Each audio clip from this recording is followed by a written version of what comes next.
Today, we're comparing the seminal science fiction film, another Stanley Kubrick masterpiece, 2001: A Space Odyssey, with Arthur C. Clarke's novel of the same title. But main question is, did the chicken or the egg come first? Is the book a novelization of a film, or is the film an adaptation of the novel? In the case of 2001, the answer is neither. Well, it's both. Well, you know what? Here's what happened. Kubrick reached out to Clarke because he wanted to develop a science fiction film that he called the proverbial good science fiction movie. After Clarke suggested adapting his short story The Sentinel into a larger story, these two masters smashed their heads together and designed the framework that would become 2001. With that in mind, how did their two visions differ once they went off on their own merry way? And what new insights can we garner about this cryptic film from the novel? I'm Michael Truly. And I'm Casey Redmond, so without further ado, and no restraint on spoilers, what's the difference? Let's begin at the beginning. The dawn of man. In the film, Kubrick spends the 20-minute opening with a group of man-apes, similar to the novel. Except Clarke gives us insight into the mind of one ape in particular. We meet Moonwatcher, who is unnamed in the film, because obviously apes can't speak English. At least in Kubrick's universe. You realize what that means? No. Moonwatcher lives with a group of apes that are in constant struggle with drought and hunger. But from the film, not much else is known. In the novel, Clarke wants us to understand the level of intelligence reached by the apes at this point in time. It's not much. While the apes gather berries, they are completely unaware of a potential source of nourishment right under their noses. There's some good bacon inside those antelope hog creature thingies. One morning, Moonwatcher, the largest of his group, and the only one able to walk upright, notices that his father has just died inside the cave. Rather than get emotional about it though, Moonwatcher just drags that corpse out of the cave and continues on with his berry business. Suddenly, a strange object appears. Moonwatcher finds the new rock, but counter to our monolithic expectations, Clarke describes the structure as some completely transparent material. Kubrick visualizes the monolith as a rectangular, matte black slab, and changes the dimensions to be less mathematically meaningful. In the book, Clarke writes the dimensions are 1 to 4 to 9, which is 1 squared to 2 squared to 3 squared to math. But Kubrick wanted something more imposing on screen, so he upped those numbers to 1 to 16 to 14. Making his monolith taller, skinnier, and much more imposing on screen. In the novel, one ape has the cojones to touch it first. Guess who? It's Moonwatcher! Oh, what a playful little scamp. Clarke writes that upon first encountering the monolith, Moonwatcher licked it, didn't much care for the taste, and moved on. When the apes return to the monolith, a repetitive vibration begins emanating from within the object. As the sound increases in volume, the apes stand in front completely hypnotized. Kubrick's apes, on the other hand, do a whole lot of dancing.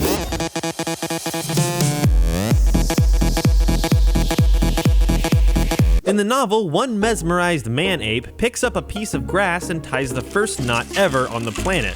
Some unseen force coming from the monolith possesses Moonwatcher, and he begins throwing stones at a bullseye that has appeared on the monolith's surface. After finally nailing it, an intense pleasure overcomes him, but he cannot break from the hypnosis.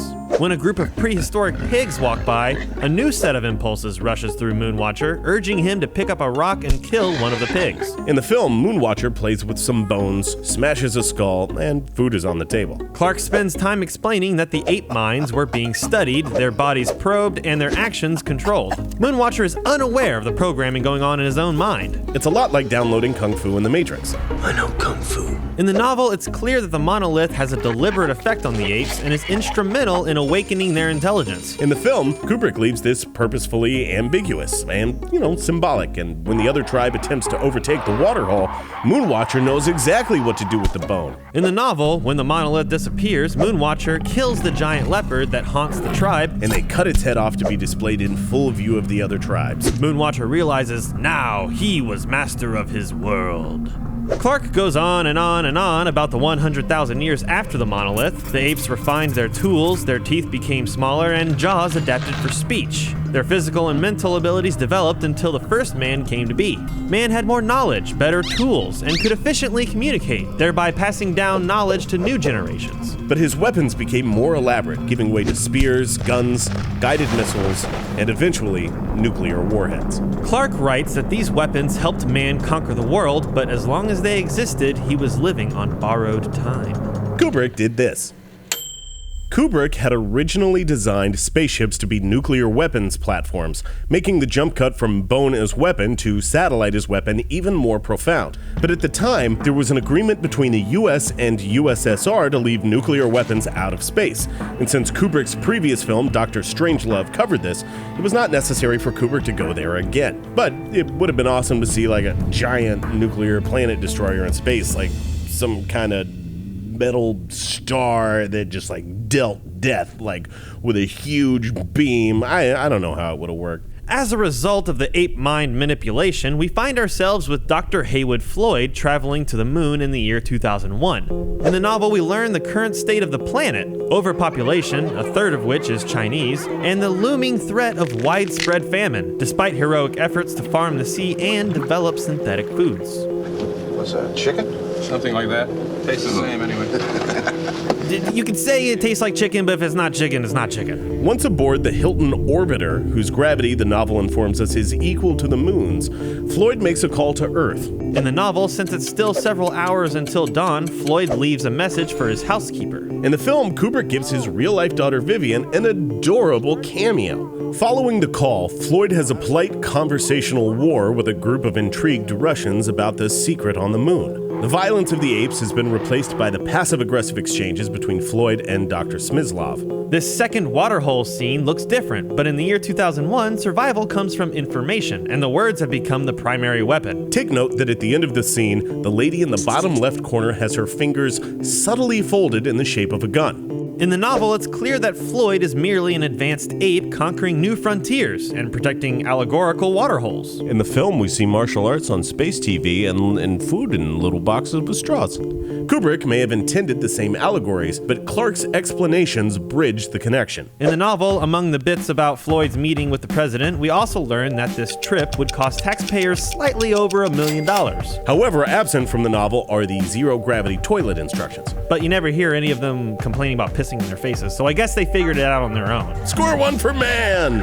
When Floyd arrives to the moon base on Clavius, Clarke informs us that it's the second largest of the moon's craters. Floyd is briefed about the moon dwellers' unease surrounding the secrecy of Tycho Magnetic Anomaly 1, Or simply TMA-1. In a scene absent from the film, Floyd meets the administrator of the southern province of the moon base, Ralph Halverson. They exchange pleasantries and we meet Halverson's daughter, Diana, who is among the first of the spaceborne generation.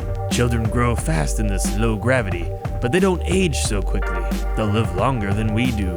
In the film, Robert Beatty plays Halverson, but his introduction is reduced to opening for Floyd. Man, I'm just here to see Floyd.